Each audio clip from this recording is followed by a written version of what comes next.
Soybean prices remain under intense pressure. Renewed tensions with China stalling the Phase 1 trade agreement announced in January, increased competition from South America, and continued obstacles preventing a robust renewable fuel standard are all factors. It's safe to say policy, demand, and soybean farming are at a crossroads. Aaron Putsey, ISA Senior Director of Information and Education, went to Maxwell to get the perspectives of soybean farmer Rick Kimberley, ISA Policy Director Michael Dolch, and Director of Market Development Grant Kimberley.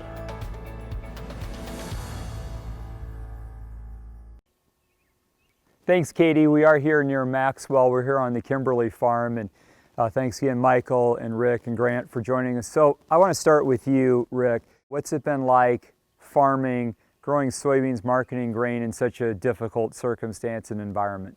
It's definitely been different and difficult.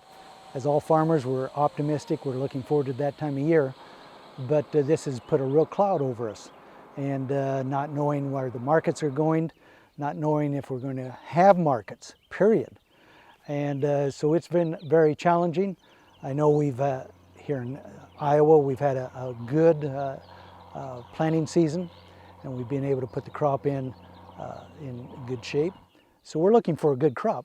We also need, and we're looking for better prices. Yeah, and of course, you know, it's you excel at growing, you excel at producing soybeans, but we need a market for them. And Grant, you know, we're well into where I think most were expecting pretty robust sales to be picking up. There was a lot of fanfare around the Phase 1, at least in some circles. We've always, I think, at Iowa Soybean been somewhat skeptical in believing some of the headlines that were being written about Phase 1, but where do we stand right now, in your opinion, with Phase 1, and more importantly, where are we going?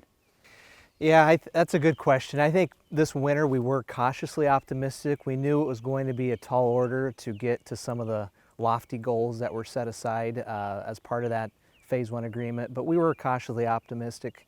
But if you look at where the numbers have been so far through the end of the first quarter, China's only purchased $3.1 billion worth of agriculture products. And so the goal for the first year of the Phase 1 agreement was around $36.5 billion.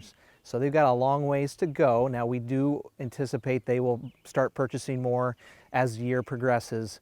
But even if that's the case, it's going to be difficult reaching that. And so through the month of May, we saw that China only purchased 13.8 million metric tons of soybeans. And again, if you look back to where we were in 2017, China purchased 36.5 million metric tons of soybeans. So they're about a third. So they're a long ways to go.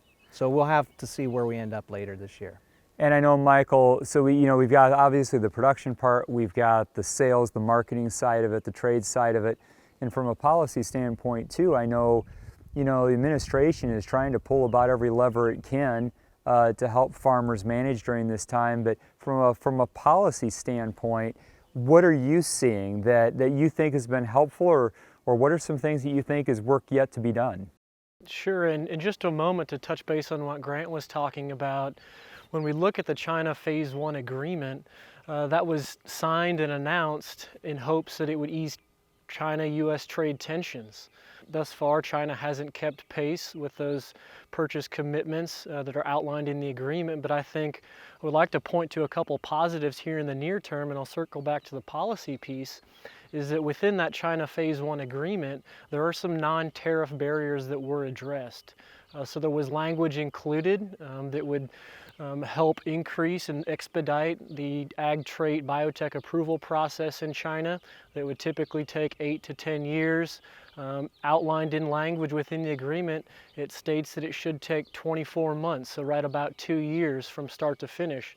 And of course, that cuts down on the dollars that are spent in R&D from a company standpoint, but that also from a producer standpoint, it puts tools into their hands to combat the host of challenges and issues they're facing at the farm gate too.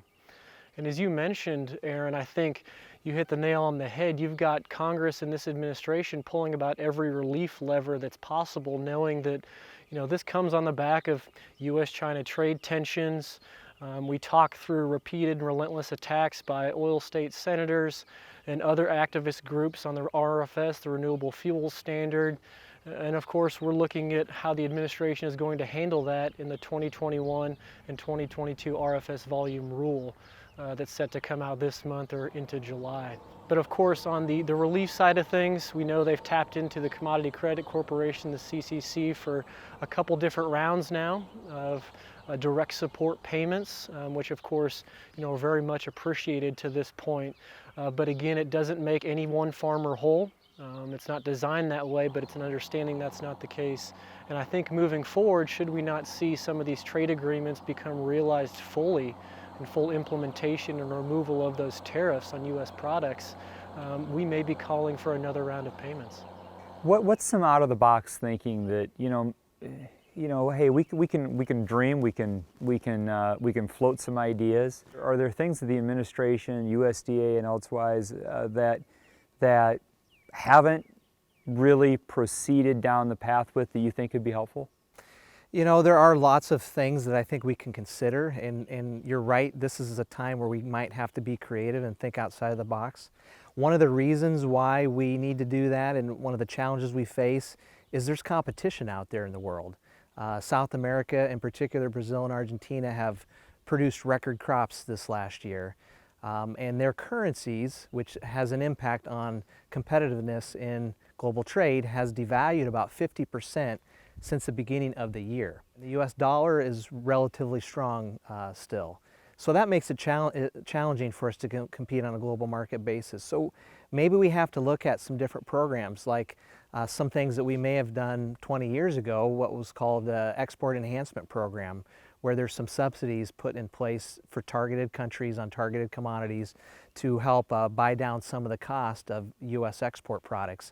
GSM program, which is a credit program that the U.S. government helps buyers in other countries access credit, which then facilitates more exports and trade as well. So there's things like that that we may have to consider doing, because what we want to do is solve the problem for the longer term, and we want to move the pile. We want to reduce these ending stocks, these carryovers, and the only way to do that really is to have a robust domestic market, but also to have a robust export market, because most of the demand is overseas. Is there anything, Rick, that you're seeing that you think either we should be doing more of, or is there something new that you think, a new tool we should be pulling out of the toolbox?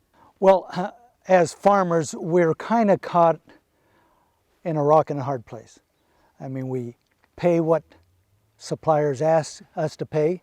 We take what merchandisers are offering to pay us for our products. So our problem is we need all three sectors. We need the feed local demand, we need export, and we need the ethanol market and soybean demand for biodiesel.